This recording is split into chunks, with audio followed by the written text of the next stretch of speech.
Lease abstracting portfolio.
OpEx audit.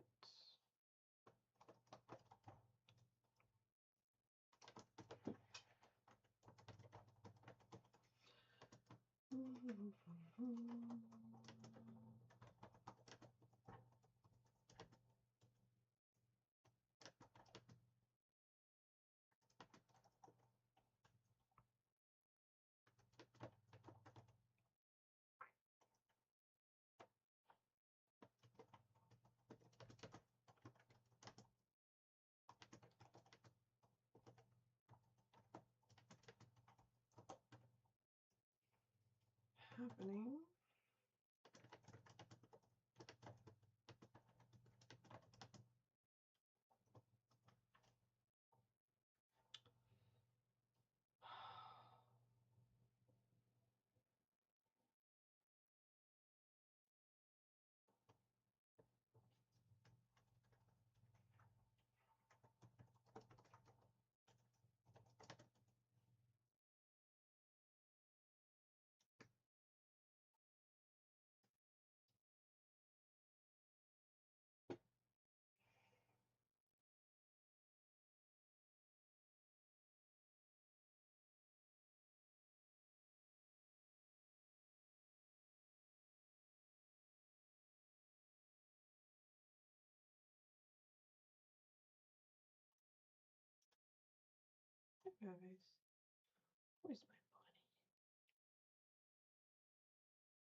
Guys, where's my bunny?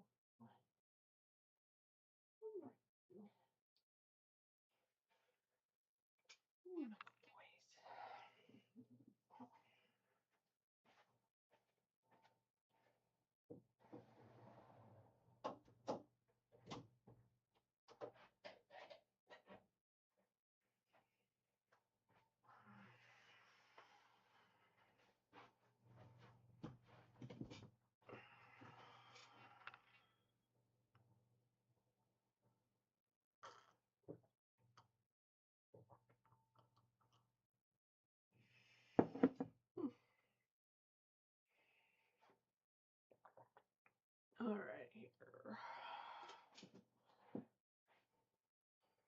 Investment sales analyst.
broker opinion of value, BOV. Never heard of that one.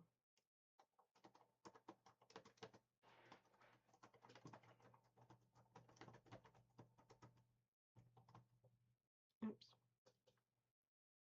No es cierto. Sí, necesito este.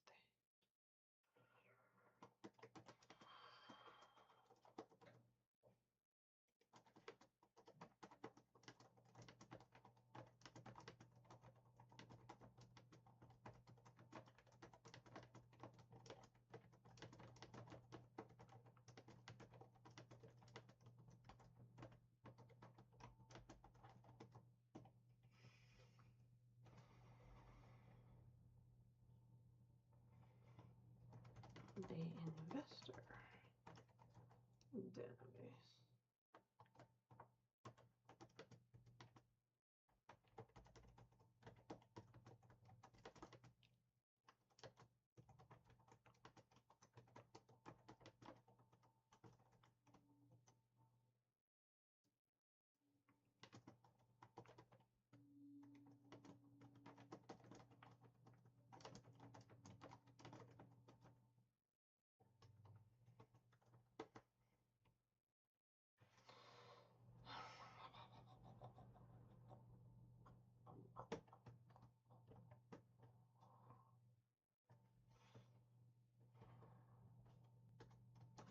High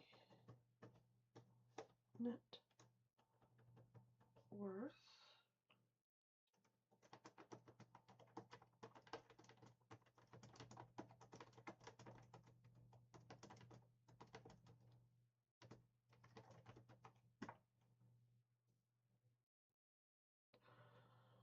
all right.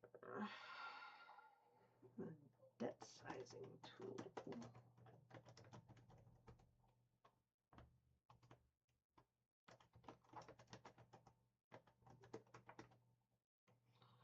Build a calculator that determines the maximum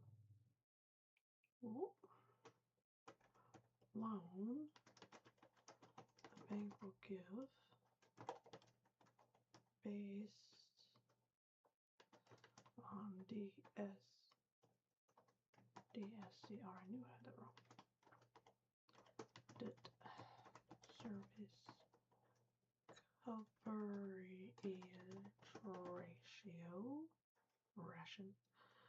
ratio and LTV loan to value. Constraints. We use the words constraints. All right, we got about a minute before we are gonna go into our live.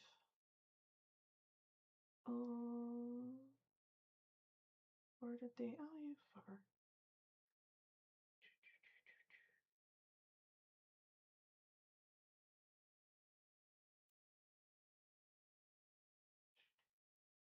Got it.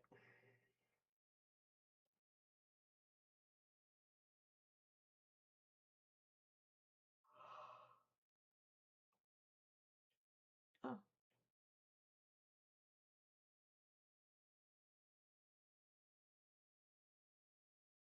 Ah. Oh, okay. Learn something new every day. All right, everybody. Welcome to our live. This is the REI Ledger. You can find us at thereiledger.com. You can also join our Facebook community.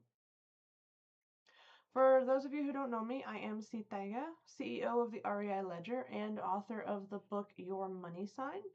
Second edition is coming out summer 2026, so gotta check that out. Thank you for joining me today. Whether you're watching us live on YouTube or listening to the podcast, welcome.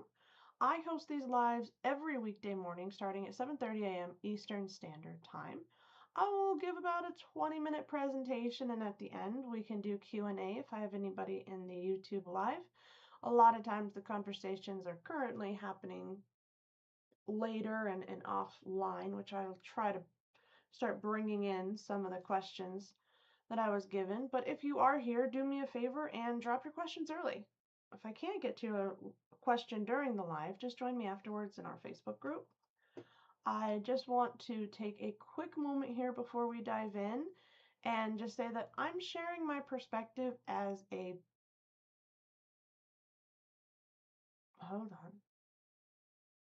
Why are you not seeing this?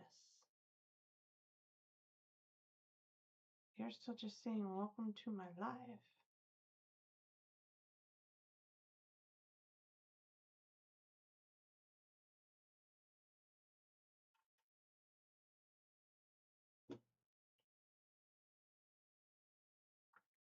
There you go. I don't know why it wasn't switching over. Sorry, guys. But before we dive into this episode, a quick heads up. I am sharing my perspective as a bookkeeping and financial analyst professional.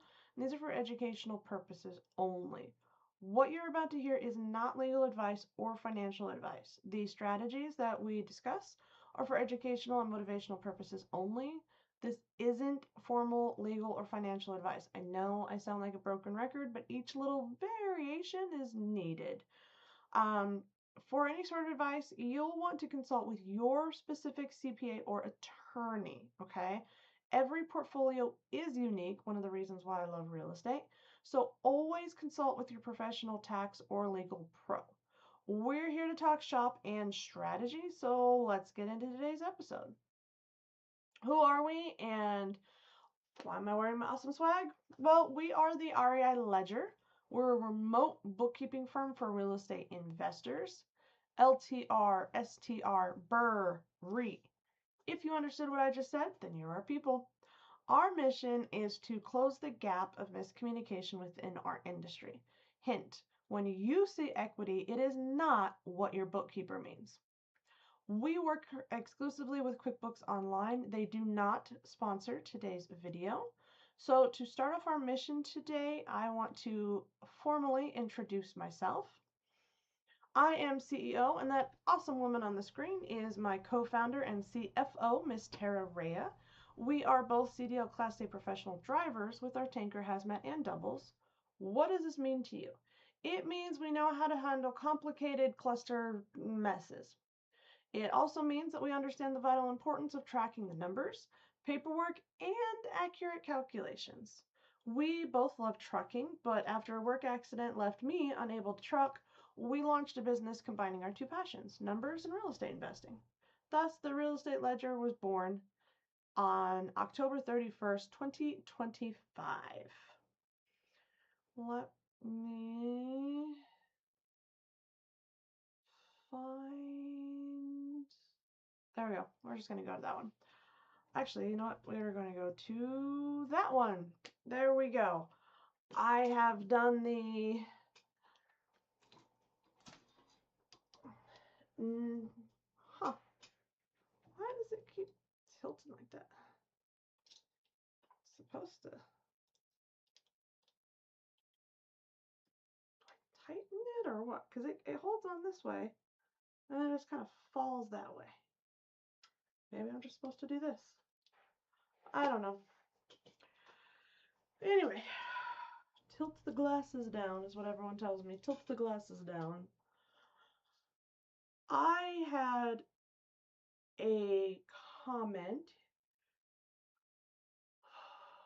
something along the lines of, it's easy for me to show up when I'm not having a bad day because I never have bad days. It triggered me, and I could have used the moment to get defensive. I could have used the moment to swap into ego and to get all superior. Thankfully, I chose to get curious. I asked, I said, okay, what are the actual things I do? What are the things that go into your experience that have led you to this inaccurate conclusion?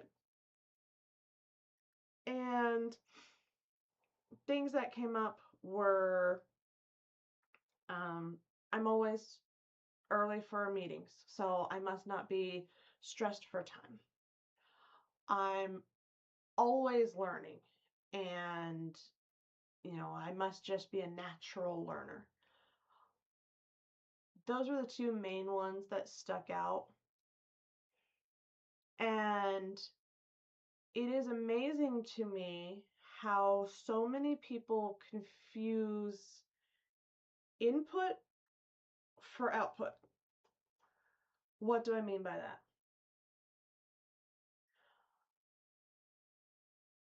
I'm not going to have a sob story for my life experience. That is my decision to make. So whether I have a hard life, whether I have a hard year, whether I have a hard day, I will allow myself a hard moment. I absolutely will. But I have decided long ago that my life will never be a sob story. No matter what happens to me, input, that is not what my life is going to be. Output.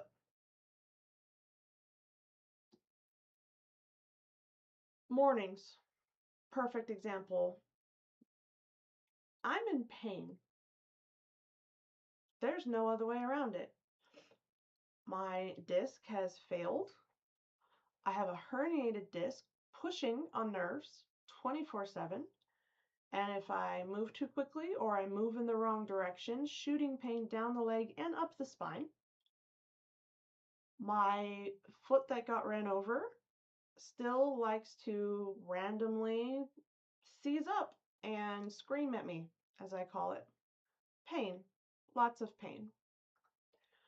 From birth, my head is deformed, it's pushed in, and that creates migraines and headaches on a normal day, let alone a day where there's low humidity or high temperature or lots of stress or high blood pressure.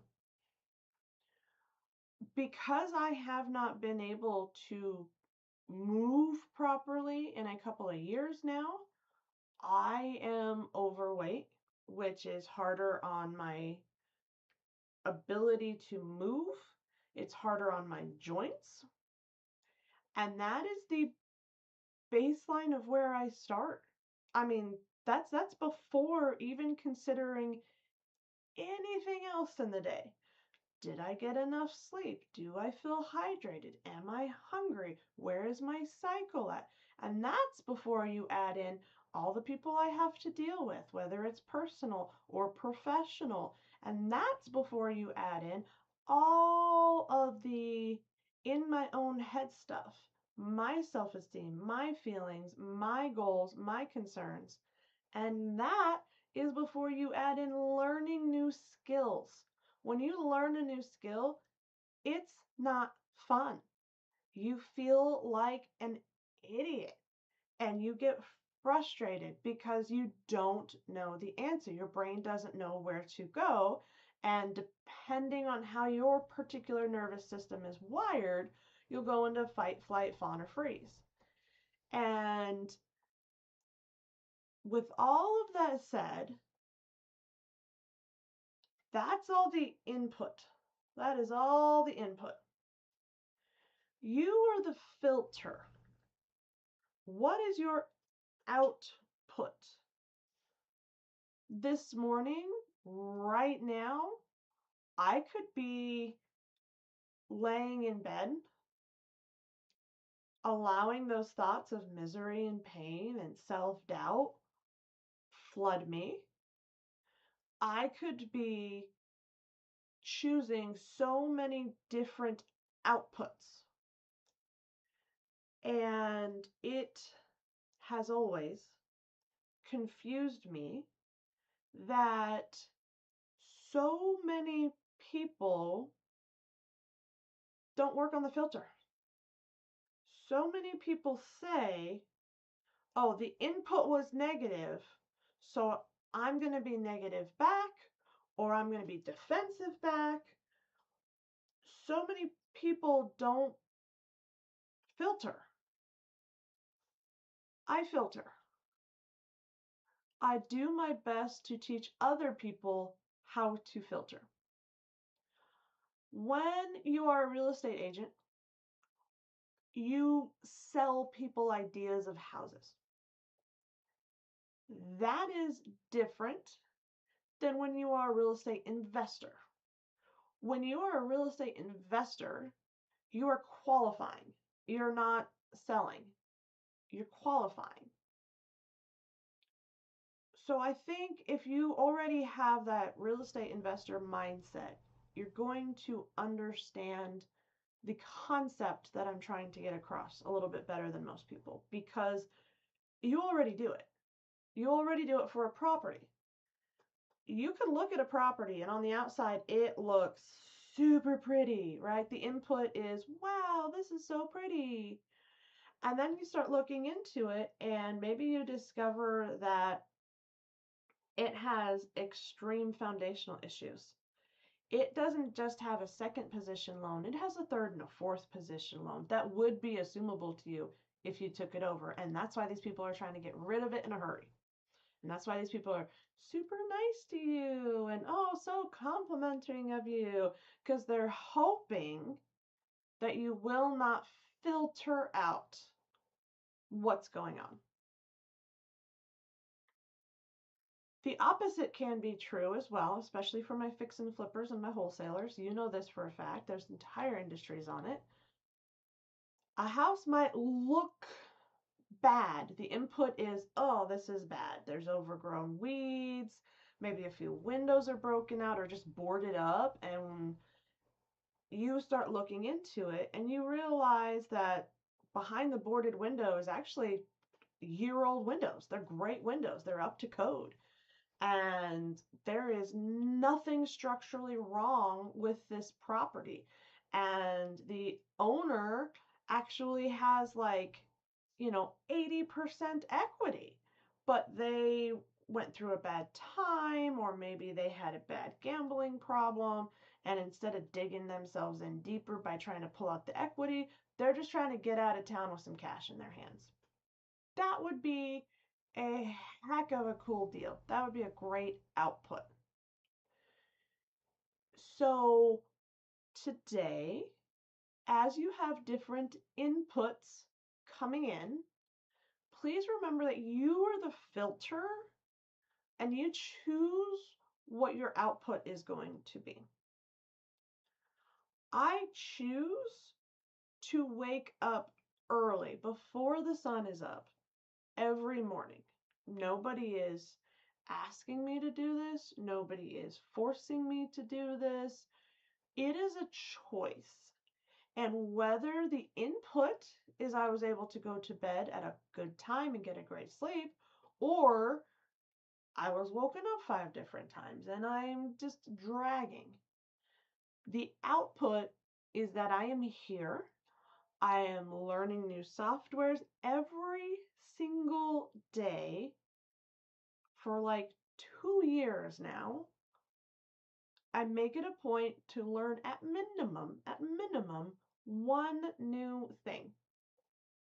And when it comes to tech and social and business and bookkeeping and life, there's always more to learn.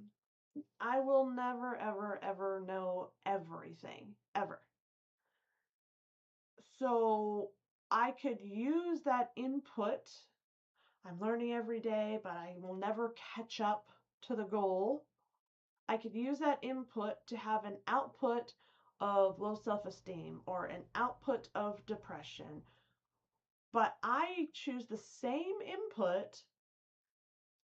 I need to learn every day. I'm going to keep on constantly learning, but I'm never going to learn it all. I can use that to say, hey, you know what? That is a beautiful space for curiosity. Let me get curious. Do I get frustrated? Yeah, absolutely. And every time I catch myself getting frustrated, I remind myself, hold on, I'm the filter. I'm the filter. Input comes. You can't change input. Input happens. But you're the filter. Choose your output. And the more you choose your output, the more you're going to not understand other humans. so many people are in a reactive state. They don't know they're in a reactive state. They defend themselves being in a reactive state. And that is why we have the real estate cycles that we do. There are millions, potentially worldwide billions with a B, of people who will take a news item and use that input as a quote unquote reason to change their output. Even if this news clipping, this news article, whatever the topic is, never actually affects their day-to-day life, they will still use it as reasoning to change the way that they act. When you start to understand that most people do not have a filter, you will improve your investing game. You will. Real estate, as much as it is about the numbers, I think it's even more about psychology. When you cannot be determined by changing inputs, you're the filter and you qualify for your outputs, you're going to start succeeding. There are so many different opportunities in real estate. Don't have money? Make someone else money. Don't have financing? Find a creative way to convince someone else to give you creative financing. Have money, but don't know how to do property management? Be a silent partner. Have a little bit of money or even a lot of money, but you want to be hands-on? Go ahead and be what we call a Superman landlord. Do everything yourself for about 2 to 3 years until you're completely burnt out, and then at least you know what needs to be done and hire somebody else. I'm not saying it's easy, but I am saying it's possible. If you learn that you are the filter. The incoming information could be from a bank.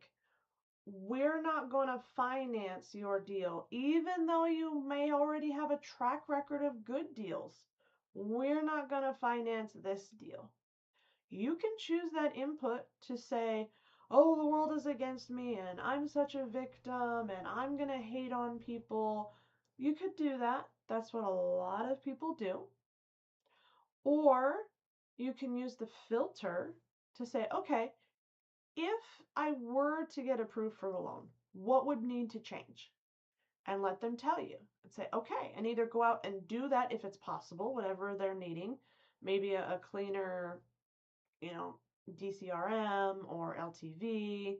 Maybe they're just wanting 3 years of P&Ls and you've only been in business for 2.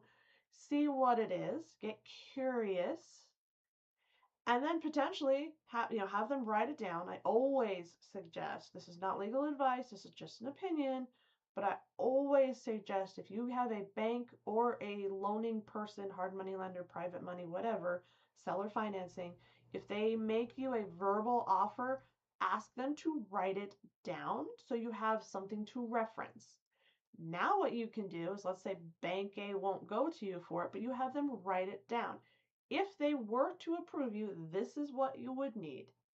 Now you can go over to maybe bank number 2 and say, hey, bank number 1 said I need this, this, and this to get approved.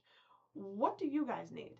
And now bank number 2 knows that you are a viable customer and that bank number 1 has already considered you. They might make you a better offer. There are plenty of real life scenarios like that. There are also scenarios where the bank says, no, we won't give it to you at this price. This is the price. This is what we would offer.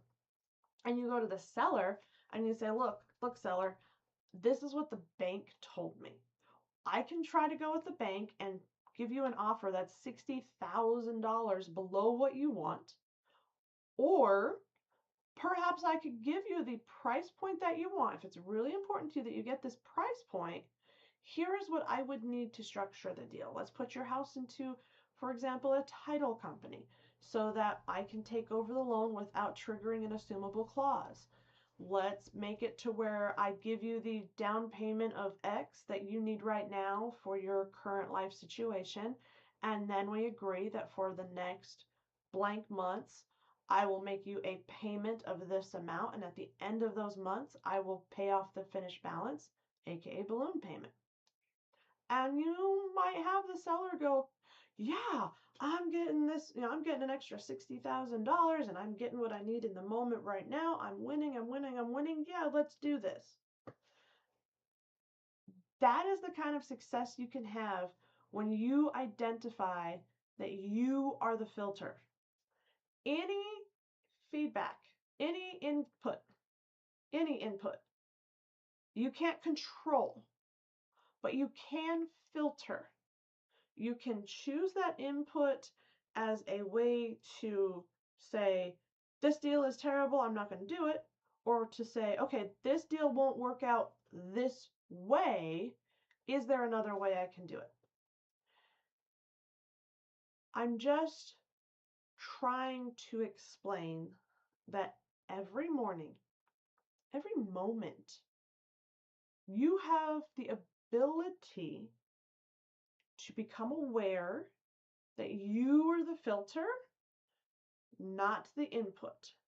And that if you find yourself doing an output that you don't like, whether it's an attitude or an overspending or maybe an underspending, whatever it is that you catch yourself doing, your output, you, not anyone else. Anybody else doing something is input. Anybody else. You are not in control of them. Don't say, oh, well, he pissed me off, so now I'm pissed off. No. He can't piss you off. He might be doing things that are having an input, but you're the filter. You honestly, don't consciously choose how you respond to the input, but you absolutely can choose the output you give back to it. Somebody can come up frustrated, screaming and yelling, and you can want to scream and yell back, and then choose, you know what? Let's get curious. Let's figure out why this person is screaming and yelling. And it's not to change the other person, it's to change your experience, it's to change your output. Because when you don't spike your blood pressure, you feel better. It's not a selfless thing. It is not a guru meditative thing, in my opinion. It is a practical everyday skill. Input is gonna suck sometimes. It's just gonna suck. Every day, almost every moment of every day for the last 2 years, I have gotten some message of physical pain and discomfort within my own body. That is not something you can ever escape. And if you've ever had nerve pain, you know what I'm talking about. We're not talking about a leg cramp here, okay? We're talking about like whole body spasm, fall to the ground, cry if you move the wrong way or sneeze too hard, okay? And yet, I'm choosing an output. What am I choosing? I am choosing to educate myself. I am choosing to learn new skills. I am choosing to build new businesses and new brands. I am choosing to build new connections and new communities. That is my output. I want to thank you for your time today. I hope that I have helped a little bit. I really want to empower you. Like, that's what these lives are for. And I'm not getting any notifications of chats. I guess I'll have to sign into the YouTube directly and see if we're getting any comments, which I don't know. We probably won't for a while. We haven't been pushing this. Still not even sure what the format of this live is. But I do know that outside of the live, it's giving feedback. It's giving help. Oh, Just realized we're on live 14 and it says live 12. It's alright, post-production, whatevers. Maybe we get to it, maybe we don't. But it's all about choosing and identifying your power to be the filter. I mean, literally since birth, I've had life against me. And I can choose to accept that life is against me and that makes life not worth it. Or I can choose to accept that life is against me, so use it to make myself stronger. I love the saying, don't get bitter, get better. And that's what I'm choosing. Better, not bitter. Don't get me wrong. I have bad days. I definitely have bad moments. I'm usually making those moments private. And then I've been accused of being fake. I don't think that it's fake to have a moment of frustration and then to decide for yourself that you're not going to let that frustration take over the rest of your life. Calm your nervous system, decide your output, and then refocus on your output. That's not fake, in my opinion. In my opinion, fake would be telling people you're okay when you're not. You didn't go in and calm your nervous system. You didn't choose to filter. You're putting on a mask instead of a filter. And when that comes to real estate, you're dealing with people every single day. And I want you to understand. Oh, I guess I didn't. There we go. I didn't change the scene. There we go. Thank you for your time. Completely.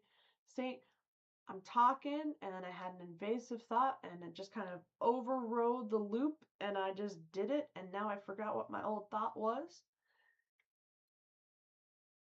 Life is not pretty. Life is not perfect. And anybody who's trying to convince you that it is either trying to sell you something or they're trying to sell themselves on something. I think the most productive people I've ever met are the ones who don't try to delude themselves or others. They are the people who say, hey, here are my numbers. Here is my wiggle room. The psychology of it for a lot of people has been, oh, I want to feel like I won. And if you're going to give me an offer, I'm going to come back at 10,000 more than your offer, regardless of what the offer is. And a lot of people unconsciously play that game. It's input to input, input to input, input to input. And the people who stand out, at least in my opinion, are the people who say, look, here's my offer and here is why these are my numbers. And then when the person comes, well, I'm going to 10,000 more. And then you put it in and say, look, at 10,000 more, the numbers don't work. I can't do it. At this number, I can do it. And then they go, oh, okay. Well, yeah, okay, yeah, let's do it that way. Or, oh, well, I'm still in my ego, and because I didn't get to play an ego game, I'm not going to do it even if the numbers screw you. Okay, let them go screw the next person. I guess that's my soapbox for today.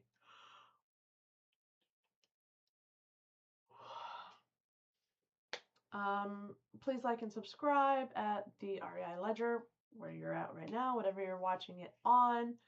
We are going to do some Q&A, and why did they put join our community right where my face goes? Interesting.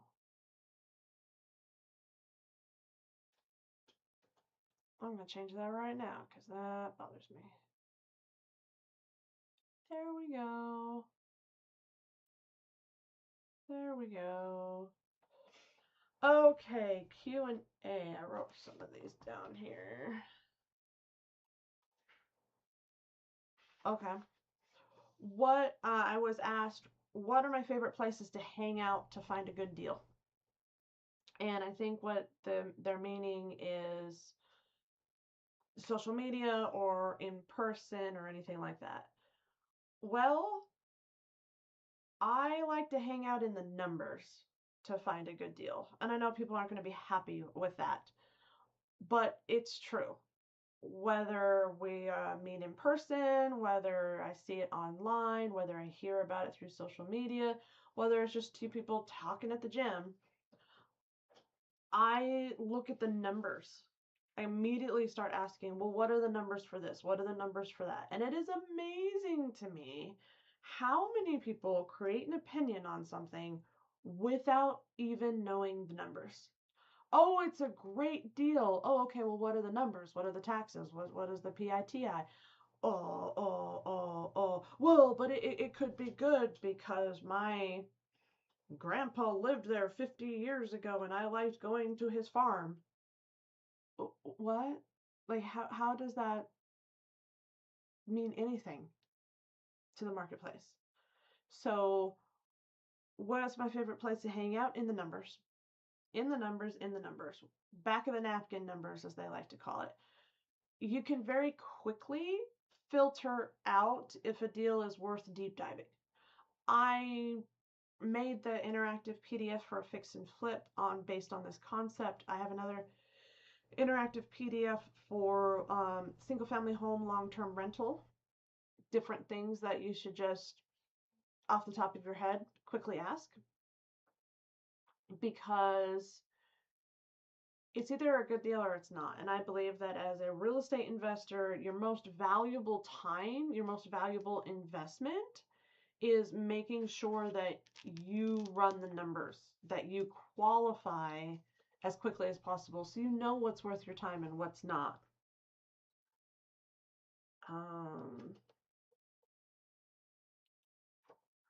Do you take deals over the phone?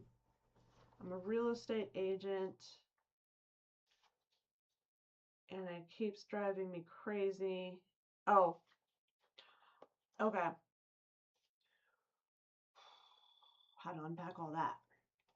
First off, this is from a real estate agent, not a real estate investor. So let me address the difference between the two.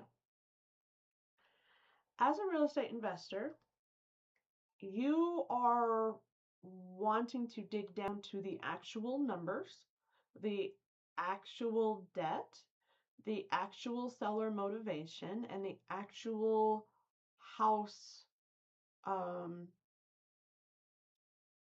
state of being. As a real estate agent, you are wanting to sell emotion. You are wanting to sell an override of logic. Look at how beautiful this home is. Can't you picture your kids over there? Can't you picture your parents over for holidays? You, as a real estate agent, are trying to get people to not think about the numbers. You are trying to get people to buy into a feeling, to buy into a vision. Because, this is no shade, this is reality, as a real estate agent, your job is to get people to overpay for the property, because ultimately they are the ones who are putting profit into everyone else's pocket, not just the real estate agent. The bank, the underwriters, anybody who's in the construction and the cleanup of the property, everybody, the government. That end buyer is ultimately the one paying everybody's paycheck. And if that's your business, that's your job, to try to get as much of that profit into your own pocket as possible. As a real estate investor, it's the same concept. Their job is to put money into their pocket, which means cut out the real estate agent, because you don't need a real estate agent. You need a title company. You need financing, whether that's your own cash, whether that's private capital, whether that's a bank. But those are the two things you need. You need the title company to get all the legal stuff, and you need the mortgage company or the financing, however you're going to do that, to get the actual financing. That's all that's needed. So real estate agents naturally get offended. And please, if you're a wholesaler, understand that mocking the agent that answers, degrading the agent that answers, those aren't helpful. That's not necessary, and it's not professional. For a lot of real estate agents, it is kind of shocking how many actually do not know how to invest. They don't own a house. They don't know how to run the numbers. They don't even know how to find the information for the title company. A lot of them are just salespeople, and they don't understand why everyone is trying to cut them out. So, as a real estate agent, my personal opinion, this is not legal or financial advice, would be to go ahead and learn the investing process. Because if you're a real estate investor friendly real estate agent, you're actually going to probably do pretty well. Because there are things you can do as a real estate agent that a real estate investor, especially if somebody who's busy, doesn't mind giving a commission toward. But they're not wanting to give a 6-7% commission on an overly priced house. That's not going to work for them. That's not going to work for their numbers. In real estate, most deals can be structured in a way where every party walks away feeling like they gained something. You might not walk away saying like, ha ha, I'm the top person and I got blah blah blah. But it should be able to be like, yeah, you know what, I came out positive. If you come out positive, that's a good thing. Don't let ego stop you from building an amazing network as a real estate agent, being investor friendly. And as speaking to the agent, the next time you have somebody come in with a complete low ball, get curious. Oh, hey, what course did you take? Because if someone comes in with a ridiculous low ball, they come in at 30-40% of the listing price, ask them, hey, what course are you taking? Let them tell you. Now the next time that someone calls you with the exact same script, be like, oh, hey, did you take so-and-so's course? You're going to start changing the script. And just like a real estate investor shouldn't mock a real estate agent really shouldn't mock a real estate investor either, especially if there's just somebody who's a new wholesaler. They watch some, self-proclaimed guru on some channel, and that guru told them, oh yeah, if it's $100,000 house, then offer them 40,000 and they'll take it. And so they're calling up being like, oh, this is how it must work. Educate them. Not in oh, you're so stupid and nobody would do it. No. Educate them in the real numbers. Say, hey, you know what? The current mortgage balance on this $100,000 house, if only these were this cheap anymore, but $100,000 house, well, they actually only have a 3% equity in this house. So offering $40,000, you're not even covering what's left on the mortgage. The numbers don't work. Oh, okay. Now they know to come in with the numbers. I've had experiences hearing real estate agents say, I don't mind a low offer if somebody can show me the logic behind it and show me that I'm still making my commission. Because that's most real estate agents, they just want their commission. And almost everything is negotiable. Property taxes, no. Second, third, fourth position loans, liens, no. But what is concrete has to stay concrete. Anything else is negotiable. And how many people get involved in the deal, that's negotiable. So my advice as a real estate financial analysis bookkeeper, give that what you will, to a real estate agent is if you're getting a lot of lowball offers, one, how are you positioning your house? Two, how are you answering those calls? because there's a possibility that you can turn a lot of those people into future partners on future deals. Tell them, well, tell me your numbers. Okay, this is a $100,000 house, you're offering 40,000.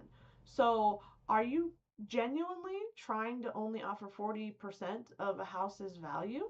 And let them tell you.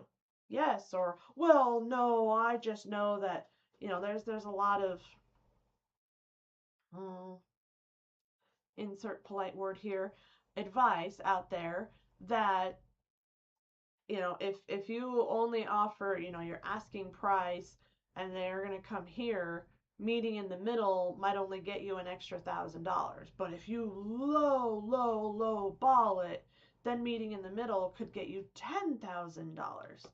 There is that advice out there. It sounds good. It's a very good little short story, but a lot of times it's going to shoot you in the foot many more times than it's going to help you. So I guess my advice is to get curious. It's kind of the theme of all of today, so I guess I will end today on that note. Get curious. Get curious about yourself, your inputs, filter it, choose your outputs, and other people who come into your realm, get curious. Just ask, hey, how did you get to this conclusion? What are the numbers that you're looking for? Do you already have a cash buyer list? And remember, there is a huge amount of advice out there. Lie. Pretend you're a cash buyer when you're actually a wholesaler so that you can, mooch off of the other person's wholesaling instead of just being honest with them. Hey, I'm another wholesaler. I'd like to JV with you. I already have a cash buyer. The reason they won't be that way is because most of the time they don't have a cash buyer.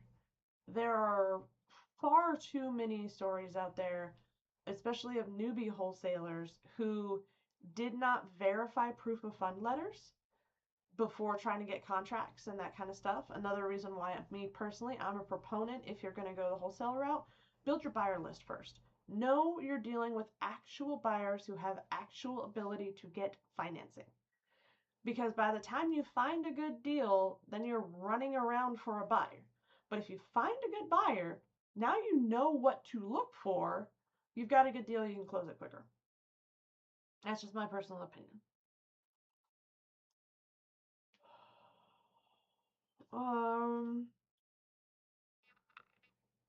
What were we doing?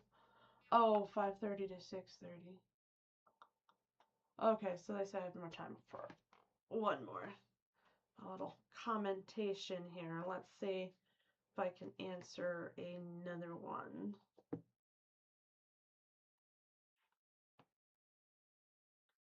How do you feel about meeting people online who claim they have a good deal? With AI and scammers out there, there doesn't seem to be any realism online anymore. Okay, that's a very good point.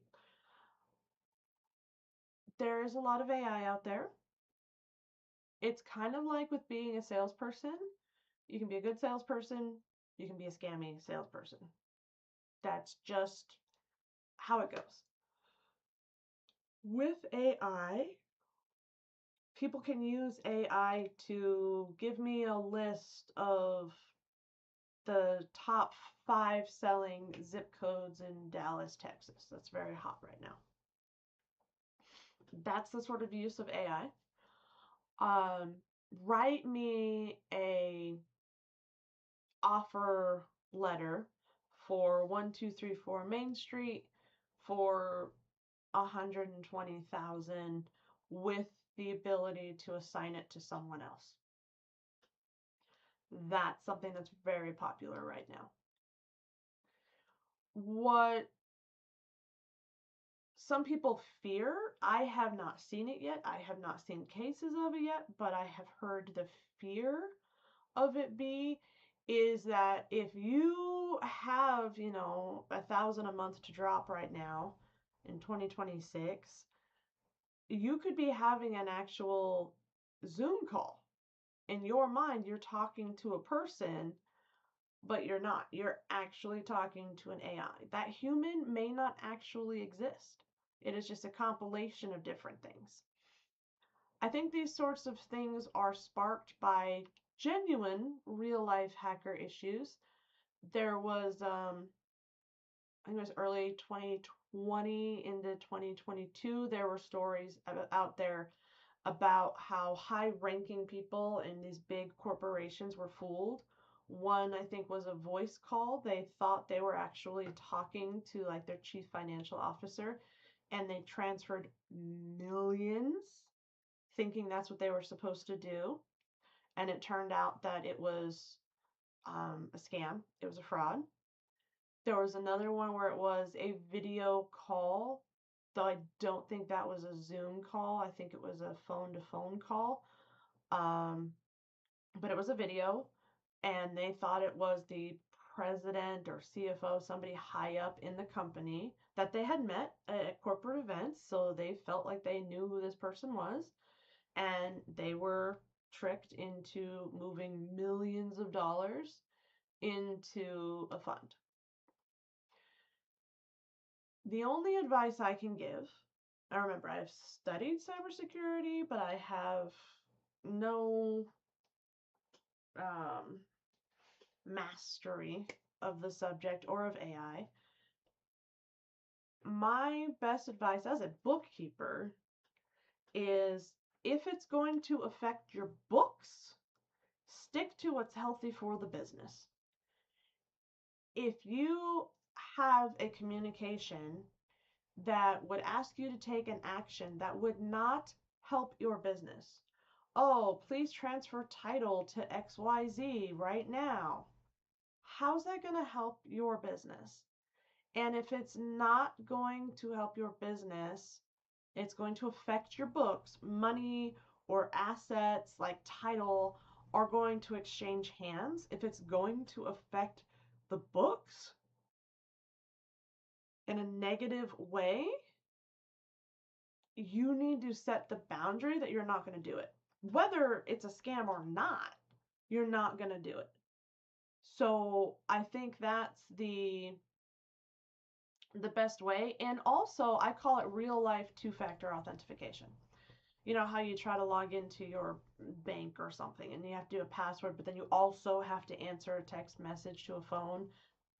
That is a great way to cut out a lot of the basic scams that are out there. We'll do that in real life. Let's just say you think your business partner is talking to you about doing something that would negatively affect the books. Hey, let's pull out 50,000 cash, take away 100% of our cash buffer for this fix and flip. You say, no, gonna think about it. And then let's just say on a different device or even in person, you now go to that person's spouse and say, hey, I got an interesting conversation with this person today, and it just doesn't seem like their character.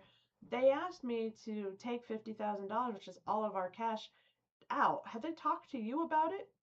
And I guarantee you that person, their spouse, is going to track them down in person. And now you can have an in-person conversation with them. For people who are remote, it's going to become more and more of a possibility in the future. So it's kind of like stranger danger. In person, the two of you should have a code word, and anytime something is happening that will affect the books, you just use the code word and make sure you protect that. That is my best advice for dealing with AI in the space of real estate. A lot of people, even if they're like out of state owners, you've met up with this person or you've had contact with this person in multiple different ways, and you feel very confident about who this person is. Until something happens that would negatively affect the books, I don't think it's that big of a problem. I mean, every single day you have people, if you do anything online, especially let's just say like our Facebook community, I've had a lot of bots. With Facebook in general, I've been with it almost since day one. Once it became public, I was never a college student.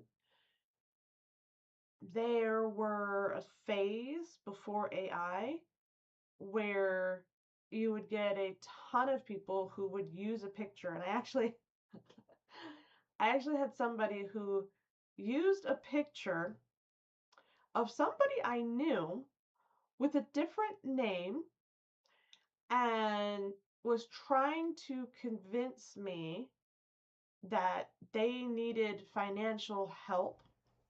So that was on my computer. So on my wall mounted phone, I called them up directly and I said, hey, I want to meet in person. And we met up at the local Denny's and I showed them the conversations through Facebook. And it was their picture, a different name. And my friend was just horrified. If you have, I think it's now more than 3 seconds, or a picture, single picture of yourself online, you have the ability to be hacked. Copied. You have the ability, it is a possibility, there we go, it is a possibility that somebody out there has randomly chosen your image, your name, your voice, your likeness to make some scam attempt. That is the reality of what we're dealing with. And it does edge into real estate when you have kids who, they're 16, 17, and they're learning how to use AI, and now they're just trying to blast everybody they can to get an offer. It's a numbers game. It's a numbers game. And so instead of cold calling 100 people a day, they are blasting with AI scripts 10,000 people a day. And then wondering why they're not getting good results, or maybe they get 1 or 2 good results and they think this is the greatest thing ever, so then they make a social media post and now you've got 10 other 15, 16-year-olds out there trying to do it. I don't have the answers to everything, but I do acknowledge that that is something that is becoming more and more prevalent in real estate for investors and agents and title companies and buyers and sellers and bookkeepers. AI affects bookkeepers as well. So I think it all comes down to boundaries. When something is going to affect your books, you need to have a protocol in place, especially if you have a business partner. If you have a business partner, like with the REI Ledger, me and my business partner, Tara Rhea, we had extensive conversations about what's going to happen before it happens. Her and I started this business knowing how we're going to exit it. We already know what our exit plan is for the business. And because her and I are already on the same page in person, it would be very, very difficult for somebody to try to fish her acting like me or to try to fish me acting like her, because we already have those boundaries starting out. That is another reason why I am very strongly opinionated when you get into a real estate deal. Know exactly the numbers you need, exactly what your exit is going to be before you put in the first offer. And honestly, if you have your system set up, it shouldn't take you that long. It really should not take you more than 60 seconds to qualify if a deal is right for you. It might be a great deal, but that doesn't mean it's a right deal for you.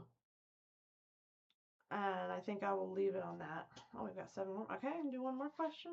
All right. No, it's a good question though. Thank you. That's something that's definitely been affecting. What do most investors overthink about in a deal? They overthink about the positives, in my opinion. Way overthink it. Oh man, if the numbers were great, and if this goes great, and if that market skyrockets, and if this happens and that happens, I'm gonna make this much money.